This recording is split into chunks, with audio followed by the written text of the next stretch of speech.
What's up, everyone? Welcome back to the Saturday Night Live after show. We're going to be talking all about the Jennifer Lopez episode tonight with musical guest DaBaby. We had a lot of fun cameos in this one, and I'm just going to say it. Her dress in itself was a cameo. So I'm just going to go for it. Raise your fupas in the air. Stay tuned.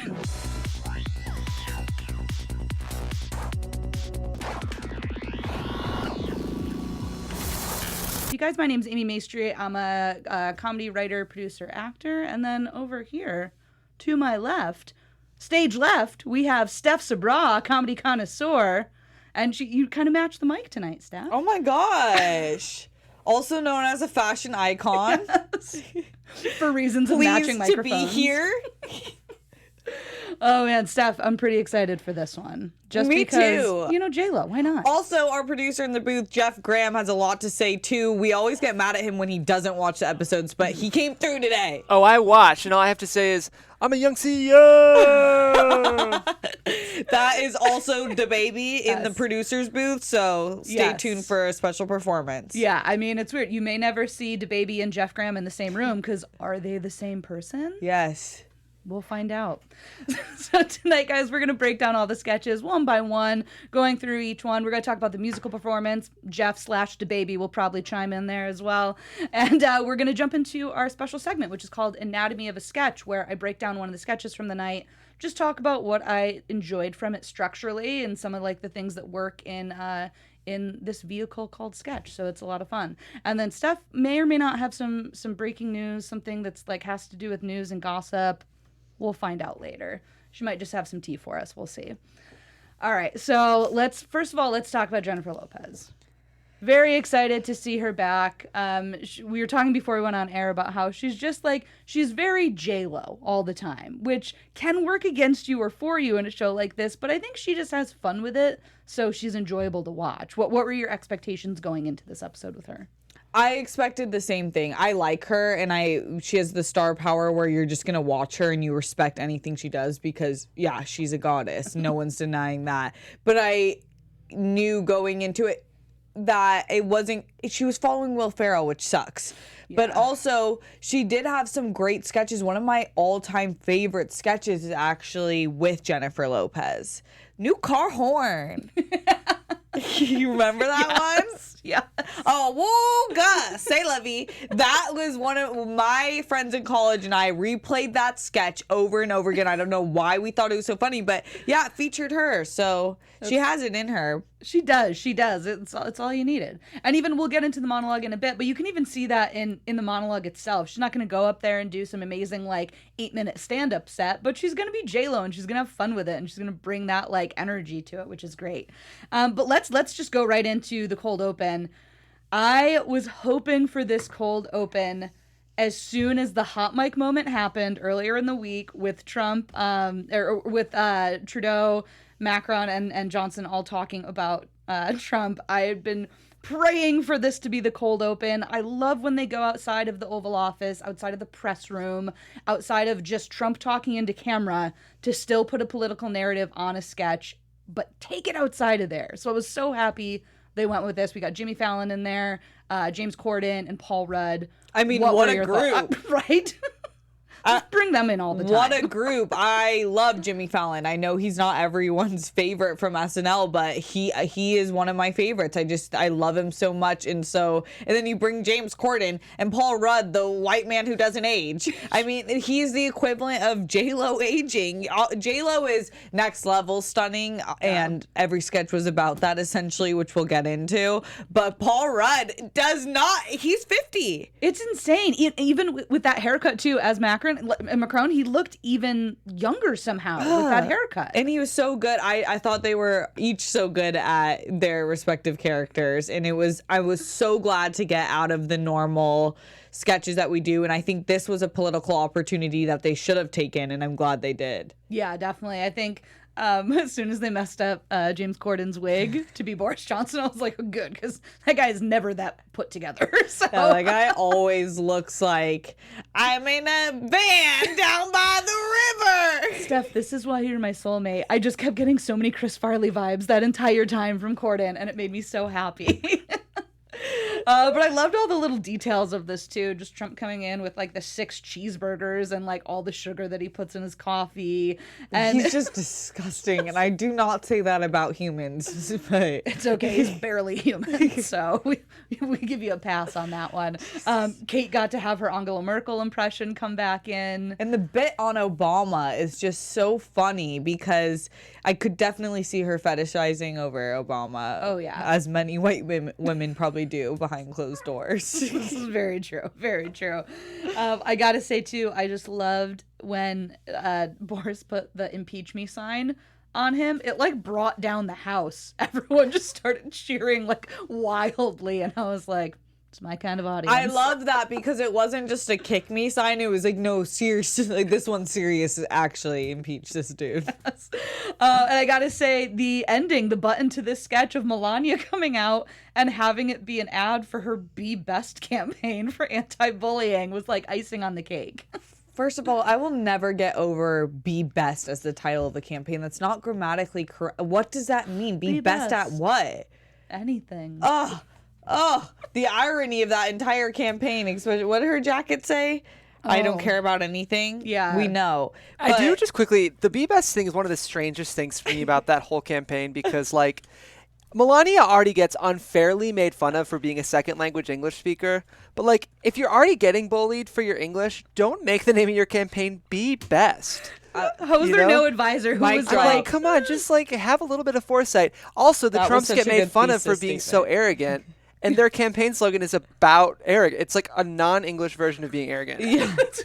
I'm You like, are so God. absolutely right. It's That is insanity. the thesis of this episode. so spot on.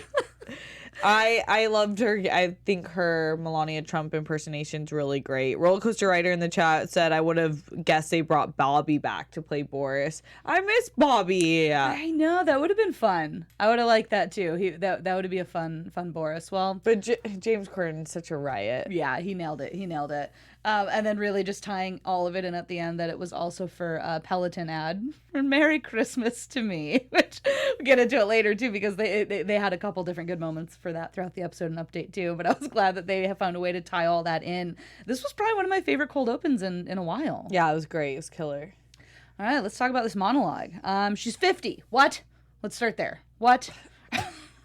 What are you doing when you're not on camera, J-Lo? Because it is unfair to look like that. And I understand it was hard not to do a sketch about that because it is truly incredible the way she looks and the shape she is in. She could for sure outrun anyone. Oh, yeah. And out hustle anyone. But I mean, it's truly amazing what she looks like. And I thought that she had such great stage presence. She is such a good performer. She's such a good entertainer first. I've always thought that about J-Lo. She's talented at many things, but I think first and foremost, it's just being an entertainer. Yeah. No, agreed. I'm going to sound like a 90-year-old, but that's why I really always love Ginger Rogers. Yeah, you do. I feel like she's one of my favorite overall entertainers, and it is because, yes, she's a dancer, yes, she sang, yes, she acted, yes, she did all of them beautifully, but it's that energy. It's just that you want to watch her. It's those people that, like, no matter what they're doing, you want to watch them, and J-Lo is very much has that, like, charisma about her. And it's so funny seeing her fully clothed in a suit that I really want, Banging. and then basically unclothed, still the same gorgeous. Both of them. It's so unfair. Like, she just went from a suit to that dress, and you're just like, yeah, both. Yeah. Both. Like, doesn't matter. It's equally hot.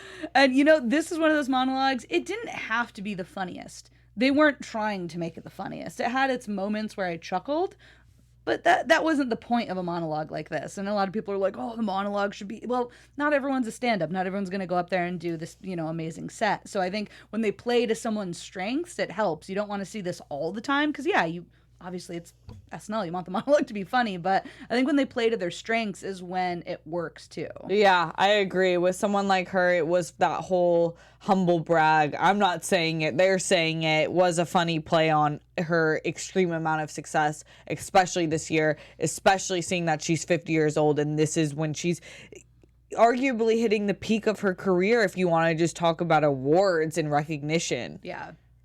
So. Truth. We're going to skip over the first sketch of the night because we're going to circle back to that one for the anatomy of a sketch later in the episode. But let's go to the first. It was the roadie, where we saw our buddy Chad come back for his recurring. Pete Davidson came back to do Chad. And, J-Lo she fell in love. Oh, my gosh. Who wouldn't with Chad? It is so funny because the most badass women who have so much going for them, sometimes you find them with Chads. And it is such a funny thing to play on because the Chads in the world have no idea what reality is. And I just think Pete is the perfect Chad because low-key, that is Pete in real life. Pete's Chad. Every other month, he has a babe with so much accolades to her name right around his arm. So I think that's why he kills this role. Yeah, it's honestly one of my favorites for him. And yeah, I think it is because he actually is Chad. What's his middle name? Is his middle name Chad? I'm like, Chad. It's like really, really stretched to get the name. But yeah, even from the start of him just being like, who are you? To J-Lo. And like from there, you already, even if you haven't seen this character before, you already can kind of see what's coming with it. And I love that they had A-Rod come in at the end of it too. That was a nice little, I was wondering if we were going to see him at all. Yeah, I feel like they traveled together. I think they do. Especially because he's a retired baseball player, he picks what he wants to do, so he's fully in control of his schedule. That's and true. He's always posting BTS of Jennifer Lopez doing one of her 1,000 jobs. So It's like, hey babe, what are you doing this weekend? Cool, me too. So this was the first sketch playing on the sexuality of J-Lo. Yes. Let's move into The first of 17. Excellent pivot, Steph. Excellent pivot. Segue into what do you figure is going on in that house, which is Kate and 80 are playing sisters who have a man coming to visit, and they are fighting over who is going to be the prettiest, who's going to win him over. Enter J-Lo, the third sister, who they have found a way to keep mirrors away from her. She doesn't know what she looks like, and she thinks that she is ugly and has to stay away from men. What a great setup for a sketch. Such a great setup. I just think 80 and Kate are such a good duo. I will not be surprised when movies come out featuring both of them. Oh, yes. Because they have the same weird humor and they get full into character. And it was just such a Cinderella sketch done with a unique twist. And I like when they go black and white like that. Yeah, no, it's a lot of fun. And the way that they did such a good job of presenting the game really quickly in this sketch too. Like they didn't waste time, which I like when they really just jump right into what the sketch is going to be about. Within like 30 seconds, J-Lo was already up there and you're like, okay, sweet, know where this is going. And then it just really did such a good job of escalating from there. Like this is one of those sketches that is purely about escalation, and every step moved along so quickly too. So I felt like it just, every time something was happening, like it ended, it was picking up on that next like beat of escalation, and all of them like played really well off each other. Agreed. I love the ending of this one too. A lot of times we complain about the endings, but just him coming in, just going her, right away. Like, Yeah, that was so funny. that's all you needed. That's all it needed. So then we had another digital. We had Them Trumps, which is another recurring with Keenan, Chris, and Ego. And I'm always torn on these because I think it's a funny idea, but I feel like there's a better way to do it. Yeah, the last Them Trump sketch I liked. This one I was very underwhelmed with because I Yeah. do like the premise actually, and I think that Keenan does this role well. And I love the use of being able to use Ego and Chris. Yes. More than I want to see them more. So any sketch we see them in, I'm pretty excited about. But yeah, I was underwhelmed with it. That's a good point, actually, with Ego and Chris. I feel like they've both been underutilized this season so far. Yeah. Ego, I think, even was last year, too. Yeah, I'd like to see more of Ego in general, but I feel like Chris had a better year last year to what he is starting this year with right now. I feel like they're both pretty underused. Which is surprising. They're just so good, but I get it. They're dealing with so much talent and obviously writing politics and all of this, so. Yeah. I just wish that they found a better vehicle for this premise, because I do think it's a funny premise of like if this was a black family, what they would get away with versus what they can't or what they can say, but then like for at the end of it to just be like, by the way, remember I'm black. And then everyone mad, like we know. Yeah, so it's a funny idea to me that is just not executed well. Roller Coaster Rider, you said, did Steph say Kenan did this sketch well? What happened? No, I said he does this character well. I like him as Trump in this Empire-esque world. I did not really like this particular take on the sketch. And I never like him. Next! We're moving right along. Let's talk about DaBaby. First musical performance. Jeff, do you like DaBaby? We can't tell. I'm a young CEO. I actually really did love it. It was kind of silly, which I really liked. I feel like I was talking with Steph before, just earlier today, how a lot of times when hip-hop artists come on SNL, they kind of feel the need to be hard, and it takes away from their ability to have fun. And I felt like DaBaby was coming hard, but also having lots and lots of fun. Yeah, I am a huge DaBaby fan, and part of it is that reason exactly. Everything he does, he has fun with it. If you look at his music videos, he brings this spirit back that you don't oftentimes see in a lot of rap culture in general. I think we're seeing it a little bit more with the Travis Scotts in the world. They're really big performers, but even Chance has fun too. Chance does too, but Chance is more pop rap. It's true. And when we had Travis Scott, who they're kind of similar in a sense, it was interesting. Travis Scott chose two of his slowest songs. Yeah. So I was really glad to see DaBaby choose the songs he chose. If you guys haven't heard his album, it's called Kirk, which was that massive chain on his neck set, and it's been available everywhere. But that DaBaby is one of the highest selling artists of 2019. He surpassed a bunch of people, and I think he's just so charismatic. Even if you don't like rap, this was fun to watch. Exactly. Yeah, to your point about like his music videos, I was happy to see that these kind of mirrored that same vibe that he has in his videos of just people dancing and having fun, and not so much even like, some of it's choreographed, some of it's just them freestyling. Like, it's just a group of people wearing whatever the hell they want to be wearing and just dancing and having fun. When he was like, yes. I mean, props to all of his dancers too. I mean, yeah. Insane. And the Jabberwockies. Yes. Oh, they're awesome. Yeah, I do. I have a gif of the twerking girl right now. Oh, my, we can't see the screen. Oh, there you go. I will fix that. But for our viewers, they can. I almost entered the studio like this today, just on my hands only, twerking while I walk. And I was entered clapping over your cheeks. Yep. That's how we do it, AfterBuzz TV. I was in the corner looking very white. Yeah. And that's how we do. Oh, here, I see the video now. Great gif. Also, if you're watching us at home, hello. We love you, SNL fam. Hit that like button right now. Thank you for tuning in with us live. We love to have the conversation with you all at home. Leave us a comment after this review after this after show is done. And then if you're listening on Apple Podcasts, give us those 5 stars and leave us a review there as well. Much love. Yes, we love our SNL family of people who just follow the show as closely as we do, and we'll call out random references from 30 years ago just at the drop of a dime. New car horn. How did you sleep with Denise? Which that's going to be the whole second half of the episode stuff. How did you sleep with Denise? That's it. All right, see you guys next week. Okay, I guess we can keep going and talk about Weekend Update. Don't cut me off yet. I'm just getting started. I just have Queen in my head. Queen. Okay, well, no, but no. Never mind. You're thinking of the. Yeah, just can't stop me now. Move on. We're just gonna keep going, guys. Don't you worry about us. We're seeking medical attention out of here. So, Weekend Update. Damn it. We had some great characters on here. Let's talk about some of the jokes first. I feel like this week was a little bit more even between political jokes and non-political, whereas sometimes it's like the first 3 quarters is all like hardcore political stuff, but I like that this one felt a little bit more balanced. Did you have any standout jokes?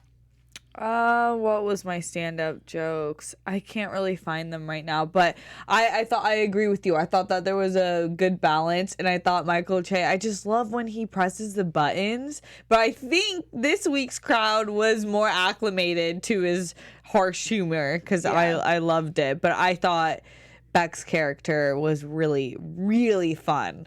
I think he hit it harder this week than he has in the past.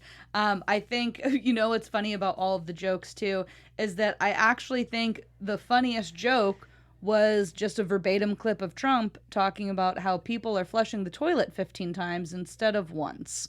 And that is his grand solution to climate change. He's like, who is flushing the toilet 15 times? It's so bad when they show clips that get a bigger laugh than the joke about the clip. I know, but it's those clips are insane. They get it. But and again, we were talking before about Melania with it entering on the Peloton ad thing. I like that they brought it back, saying that it's a good thing that they didn't go with their original ad slogan, "You better keep it tighter than the babysitter." That got a huge laugh too. That was definitely, everyone's been talking about that ad this week, so I'm glad that they had two different moments in there. God, it was terrifying. Who are these people in these rooms making these deals? Old white men. Yeah, that sounds great. Let's go with that.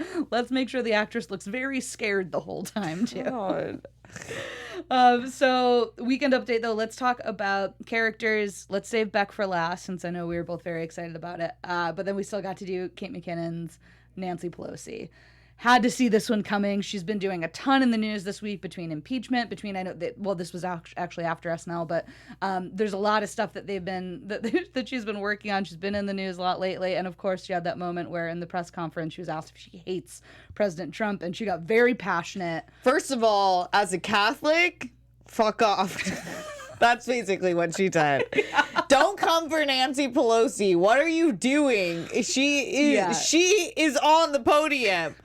She basically said, "Don't come for me." At the end of it, she said, "Don't mess with me," when it comes to words like that, and just walked off. And I was just like, oh, shit, someone needs to give her a microphone to drop it's just right a now. ridiculous sentiment to even place. And I also think it's based in sexism, that women can't decipher between their personal emotions and their professional emotions. And saying you hate someone is unprofessional, because that's not where she's working from professionally. She's working from a place of, this guy is operating illegally, corrupt, and that's that. Yeah, last time I noticed, I didn't see anyone asking Adam Schiff if he hated Trump. None of them. Weird. Yeah. So yeah, I'm glad that they went in on this. I love her Nancy Pelosi. She just the whole voice and everything. I think we always talk about how great Kate is with her impressions, but this is one of my favorites.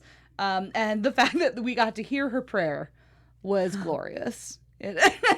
I think a couple of my standout moments in it were that if he has to be president, just make him better at any of it. Literally, that's probably anything. how a lot of Catholics are praying. But I think it was Colin Jost who was like, I'm Catholic, and I can tell you that we're not, the guilt we carry for ourselves is next level. And I totally related to that, because I'm not a practicing Catholic anymore for some of that reasons. Because I'm like, I can't hold this guilt. I'm a good person. Let me be. And it was all self-induced. Same. I feel like all of us that were raised Catholic, when Colin had that joke of no, we do hate one person, ourselves. We were all like, oh, it's so true, but it hurts. Yeah. Oh, man. But let's talk about Jules, who sees things a little differently. What were some of your what did you like most about this time around for him? Oh man, I just thought that he just had such a natural ease with his timing and delivery of this character. I feel like this was the sketch where he was fully settled in, and this is one that I'll remember now, whereas when I saw him on the screen, I was like, oh, I forgot about this character. But now I'm like, I would look forward to seeing this character, because I think he is so phenomenal. It's like a Frodo Baggins meets Stefan, and it's just incredible. It's so true to those people. Those people so different. Who just have to be different about everything. And I think one of the reasons why this worked so much better, he pushed boundaries more in this one. He got edgier in this one, of becoming an offensive guy too, because a lot of times those people are offensive and they have no idea. They think they're being really inclusive or really woke about something. Oh my gosh, yeah. But they're actually just being really extremely offensive to people. So with him pushing more boundaries with that, of calling that they should rename Easter Seaster for our Latina sisters.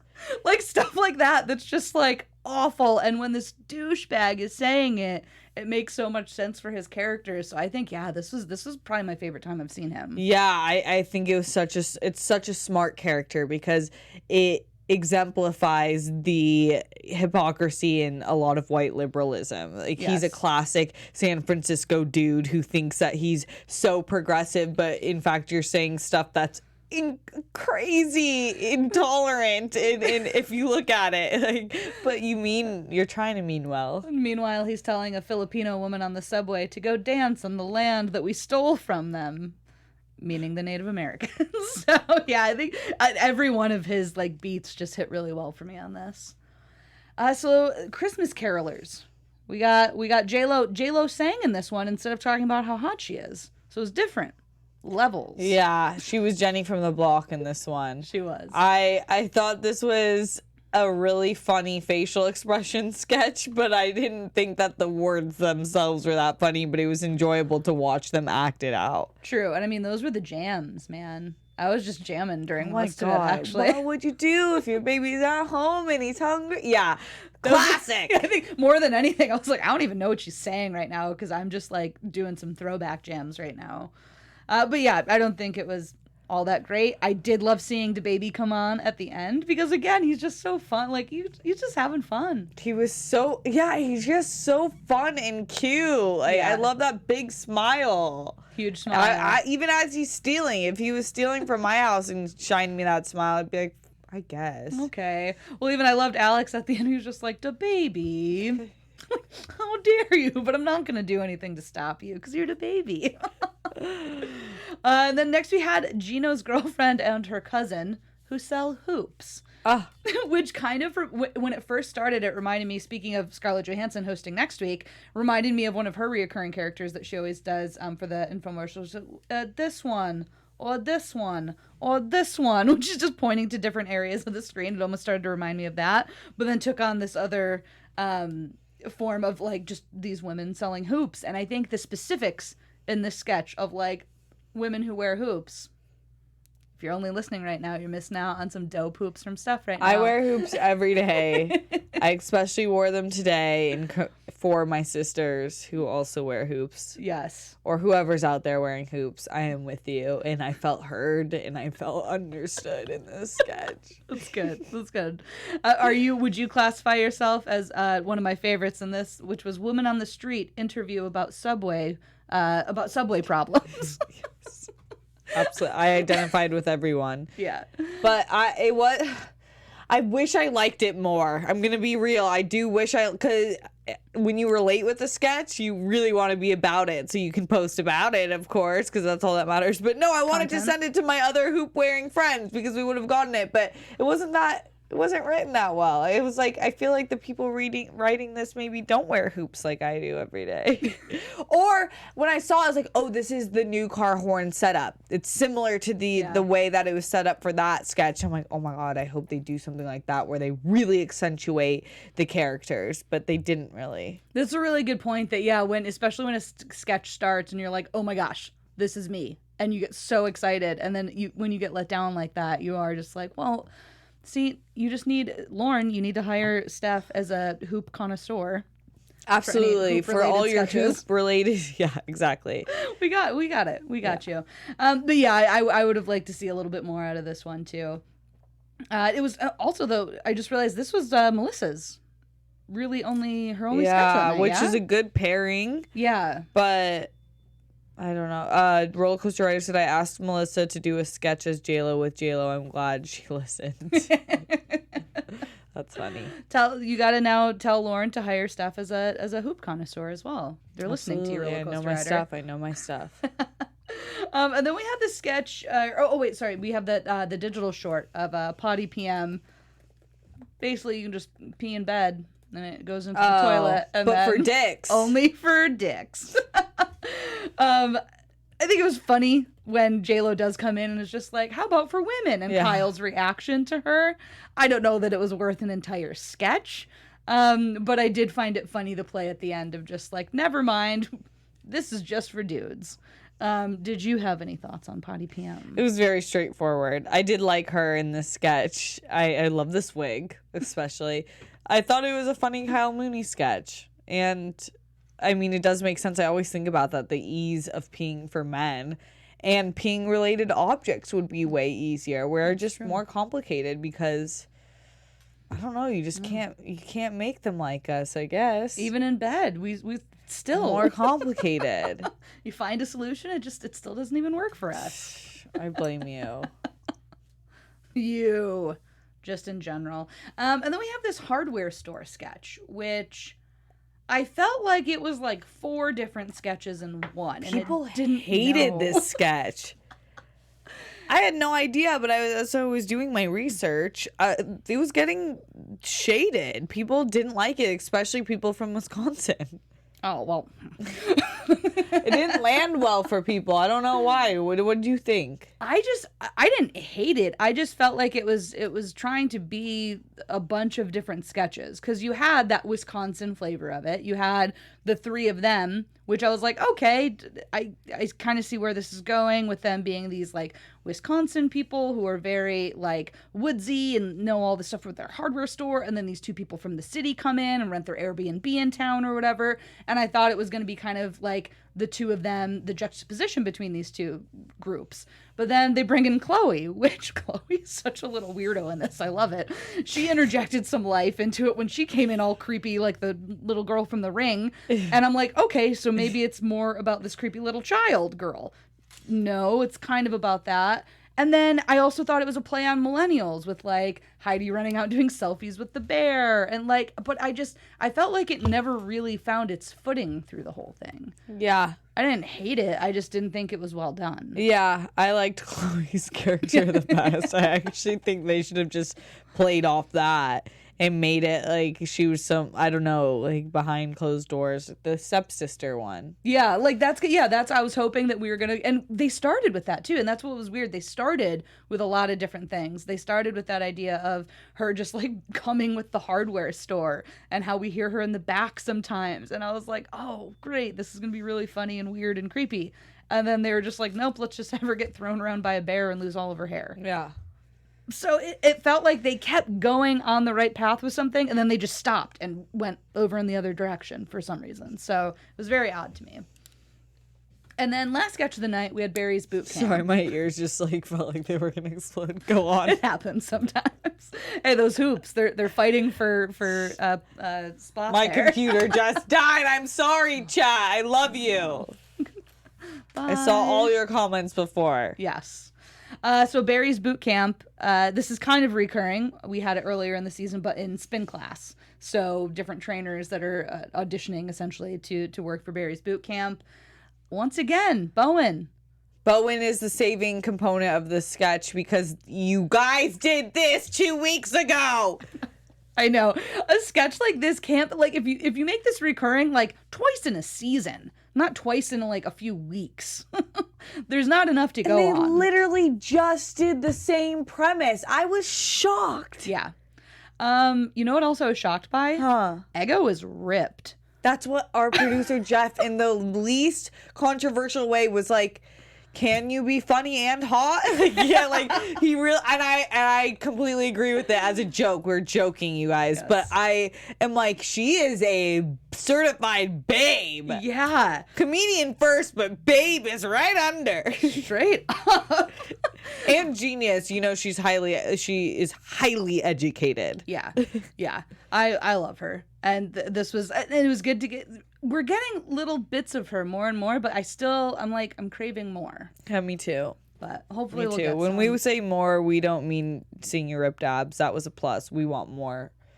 Just speaking. Well, we want both. Let's be honest here. But yeah, I think it was. Ego. Like, look at that. Come on. Yeah, it's one of those things where all the individual performances from everyone are enjoyable. I thought Heidi is always funny in that type of character. Bowen crushes in this and gives so much energy to it. But it's just not enough to keep doing the same thing. Agreed. But I love Bowen, and we didn't see a lot of him this episode either. That's true. So it was nice getting a little of him at the end. And actually, speaking of Bowen, he is in the sketch that I'm going to be doing for our special segment called Anatomy of a Sketch. I'm going to be talking about the first sketch of the night, which was the HGTV Surprise Home Makeover Holiday Edition. This was one of those sketches that was just so perfectly structured. Everything was very clear about it. You saw each of the beats very clearly. It presented the game right away. J-Lo comes out. They've won something. Mikey, who is just such an adorable nerd. I love watching him play the adorable nerd. He plays it so well. But he comes out, is the husband. Kenan can't get over it, of course. And it goes from there. And it has to keep escalating. But with this situation, they also have to be actively doing things too. So it can't just escalate at the front door. They have to do other things where they go inside, where they have to have different beats within it. So I love that it starts out there, and you right away you find out he's a Smurf collector as soon as they get in the house. Says things like, I never get lucky like this. And Kenan's like, nah, beg to differ. So you have all these building moments. And then in the second beat, you have Beck coming in on camera thinking that she's sight impaired because how else would she be married to him? And so again, it's still escalating, but it's doing it in a different format. It's not Kenan just talking to them or him seeing weird things around the house. So it goes from there into something more visual again. Mikey reaching up and seeing the Smurf life, or what is it? Smurf life tramp stamp on his lower back. So you're getting all those little details. And then in the third beat, our boy Bowen comes in and thinks that the makeover is for Mikey, not for the house. And so he starts talking about the haircuts that he would do. So it takes it in a few different formats, but it's still escalating the entire time. If you keep it in one spot for too long, you can escalate all day, but it's not going to move as quickly. It's going to feel forced. It's going to feel stale. So the way that they go around in different aspects and give it a different aesthetic feel too every time is what makes a sketch like this so good. My only gripe with it was the ending. When Kenan thinks he's having a stroke, but then all of a sudden is not, and then just sits on a Smurf. And I was like, well, that is a terrible ending. I'm not sure necessarily. I think I would have liked, even if it was something that ended with Bowen just grabbing. I love when Bowen also grabs his junk and is like, no, it's very average sized. I don't know. So even if it ended with something in that, because I think that was the funniest beat towards the end of the sketch, then that would be great. Or even if the host, if one last like bananas thing happens that's like out of this world insane that this man can be with that woman, for Kenan to just throw his hands up and the host actually like exits the set is better than him like thinking he's having a stroke and then sitting on a Smurf and then being like, okay, bye. I was like, that's a terrible ending. But other than the ending, I thought this was really strong all around. I just love Bowen and Mikey in it too. I am so sorry. Every time you do this, I just fall deeply in love with you. It's okay. I'm always deeply in love with you. You are so good at breaking these down because it's so true. All those beats that you said were exactly the ones that were the highlights and how they kept it moving. But Bowen Yang's part when he did that, I just thought that was risky comedy. That's what I like SNL to be, especially because it's all consensual with them. So do stuff like that if it's okay within your scene partners. Exactly. Grab that junk. Grab it. Grab them by the dick. Raise your fupa and grab them by the dick. That's what we learned in this week's episode. Raise your fupas in the air. Moral of the story this week, guys. Raise your fupa, grab the dick. Well, so I'm not positive. I do want to make sure. I think we might have a little news and gossip. This is breaking news! And this week, we're going to hit it from the booth. Jeff Graham, take it away! Jennifer Lopez, the queen of the Hustler universe, has been nominated for many, many awards. 11 as of right now. We're going to go through them very quickly. All right. Jennifer Lopez, her performance in Hustlers, has generated the following award nominations. We have Washington, D.C. Area Film Critics Association Awards. We have AARP, the Magazine Movies for Grown-Ups Awards. We have Critics' Choice.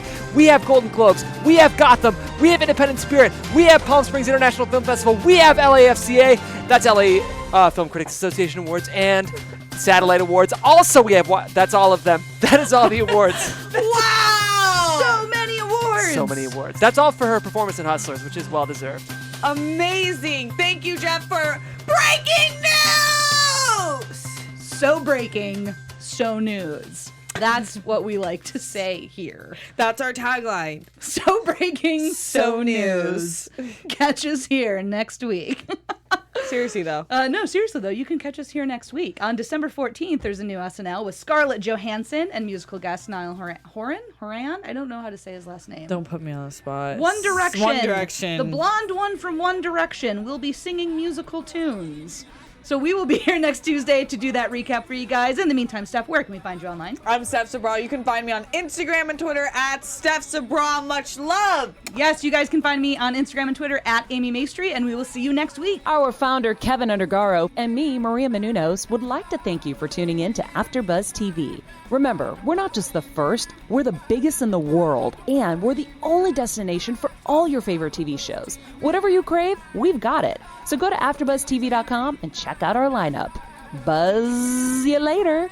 The views expressed herein are those of the hosts only and do not necessarily reflect the views of AfterBuzz TV or its owners or principals.